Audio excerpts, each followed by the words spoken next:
طعم الدنيا اتغير، فرحة قلبي بتكبر، وبطلتك بتغير، ما أحلك يا رمضان. أعوذ بالله من الشيطان الرجيم. بسم الله الرحمن الرحيم. يا أيها الذين آمنوا كتب عليكم الصيام كما كتب على الذين من قبلكم لعلكم tattaqun. Artinya, wahai orang-orang yang beriman, diwajibkan atas kamu berpuasa sebagaimana diwajibkan atas orang sebelum kamu agar kamu bertakwa. Alhamdulillahirabbil alamin. Bismillahirrahmanirrahim. Assalamualaikum warahmatullahi wabarakatuh. Innal hamdalillah nahmaduhu wa nasta'inuhu wa nastaghfiruh wa na'udzu billahi min syururi anfusina wa sayyiati a'malina. May yahdihillahu fala mudhillalah wa may yudlilhu fala hadiyalah. Asyhadu an la ilaha illallah wahdahu la syarikalah wa asyhadu anna Muhammadan 'abduhu wa rasuluhu la nabiyya wa la rasulahu ba'dah. Qala a'udzu billahi minasyaitonir rajim. Ya ayyuhalladzina amanu kutiba alaikumus syiyam kama kutiba alal ladzina min qablikum la'allakum tattaqun. Shadaqallahul adzim. Pemirsa yang berbahagia serta anak-anakku di bimbel Al-Qur'an Qalbun Salim yang insyaallah dimuliakan oleh Allah Subhanahu wa taala. Marilah pada kesempatan yang mulia ini kita semua bersyukur kepada Allah atas nikmat yang diberikan kepada kita semua. Banyak sekali nikmat-nikmat yang diberikan oleh Allah Subhanahu wa taala. Salah satunya adalah nikmat kesehatan. Dan juga kita masih diberikan nikmat kesempatan yang sehingganya alhamdulillah kita semua masih diberikan kesempatan untuk bisa berjumpa di Ramadan di tahun ini.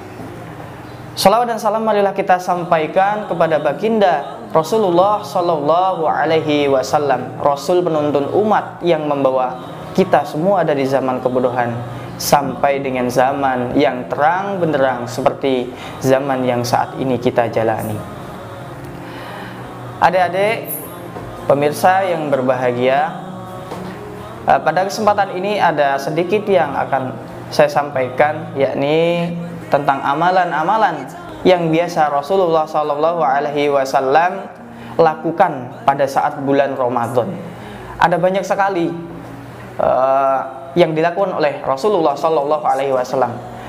Hanya pada kesempatan kali ini ada beberapa yang ingin saya sampaikan dari sekian banyak yang dilakukan oleh baginda Rasulullah Sallallahu Alaihi Wasallam.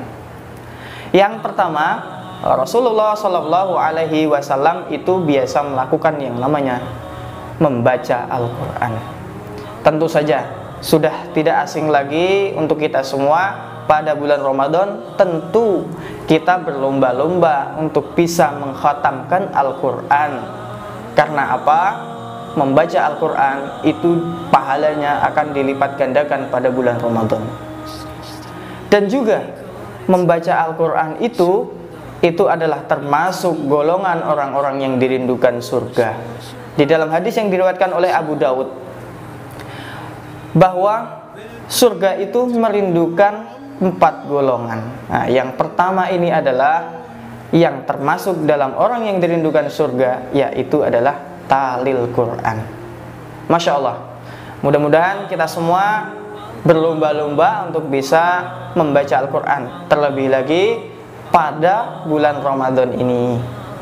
Mudah-mudahan kita juga semua menjadi golongan yang dirindukan oleh surganya Allah Subhanahu wa taala.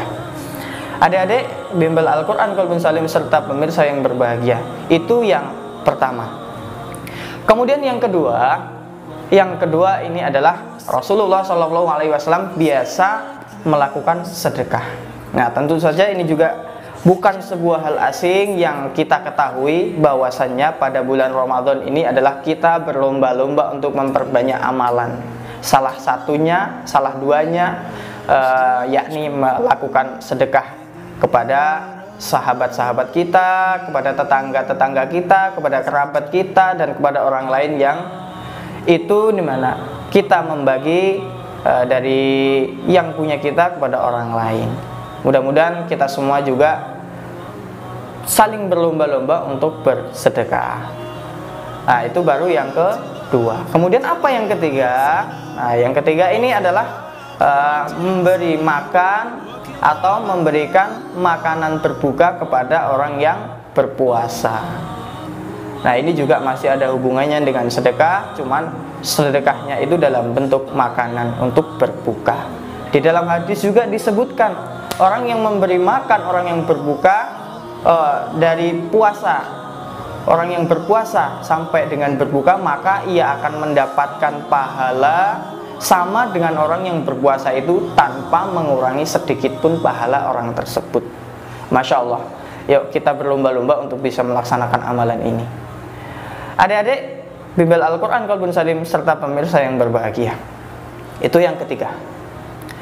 Kemudian yang selanjutnya adalah kita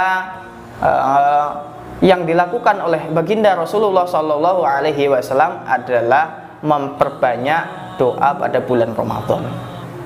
Ini juga termasuk kebiasaan yang dilakukan oleh Rasulullah SAW. Tentunya kita juga bisa mengikuti apa yang diperintahkan, apa yang diajak oleh Rasulullah SAW, yakni memperbanyak doa. Karena di dalam sebuah hadis juga disebutkan bahwa ada 3 golongan yang doanya itu tidak tertolak. Yang pertama adalah doa orang yang berpuasa. Kemudian yang kedua adalah pemimpin yang adil, dan yang ketiga adalah doa orang teraniaya. Masya Allah. Ini adalah tiga bagian yang mana salah satunya adalah doa di saat kita berpuasa, insya Allah akan terijabah, akan diijabah oleh Allah Subhanahu wa Ta'ala, dan insya Allah tidak akan tertolak. Masyaallah muslimin, sahabat-sahabat sekalian, Bimbel Al-Quran Qalbun Salim yang berbahagia. Kemudian yang terakhir adalah yang biasa dilakukan oleh Rasulullah SAW adalah melaksanakan sholat malam. Di dalam sebuah hadis, maqama Ramadanan imanan wahdisaban ghufira lahu ma taqaddama min dambi. Barang siapa mendirikan sholat malam pada bulan Ramadan dengan iman dan mengharap ganjaran dari Allah Subhanahu wa Ta'ala, maka dosa-dosa kita akan diampuni, dosa-dosa yang terdahulu. Subhanallah. Kita kalau berpikir pasti sebagai manusia biasa tentunya banyak sekali dosa yang kita lakukan. Maka dari itu kesempatan kita bertemu pada bulan Ramadan kali ini kita manfaatkan sebaik mungkin. Kita berlomba-lomba untuk memperbanyak amalan kita. Tadi seperti yang dicontohkan, tadi setelah yang dibahas ada 5 yang biasa dilakukan oleh Rasulullah SAW. Yang pertama tadi adalah membaca Al-Quran, yang kedua adalah melaksanakan sedekah, bersedekah, kemudian yang ketiga memberi makan orang yang berbuka, kemudian yang keempat memperbanyak doa, dan yang kelima adalah melaksanakan qiyamul lail. Mudah-mudahan kita semua bisa melaksanakan yang dicontohkan oleh Rasulullah SAW, dan kita termasuk orang-orang yang diampuni dosanya oleh Allah Subhanahu wa Ta'ala. Dosa-dosa kita yang telah lalu, dosa-dosa kita yang akan datang, dan mudah-mudahan kita termasuk golongan orang-orang yang dimasukkan surganya Allah Subhanahu wa Ta'ala. Demikian yang bisa saya sampaikan, mudah-mudahan bermanfaat. Billahi fi sabilil haq fasabiqul khairat. Wassalamualaikum warahmatullahi wabarakatuh.